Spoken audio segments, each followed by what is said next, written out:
Oo mga ka-idol, Showbiz Update 2024 naman tayo.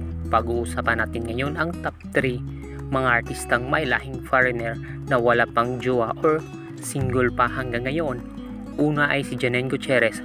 Ang mala prinsesa na dating ng dalagita ay hindi pa ito nakahanap ng lalaking bagay sa kanya. Kaya siguro inuna pa niya ang kanyang career sa pagiging artista. Pangalawa ay si Yassi Persman.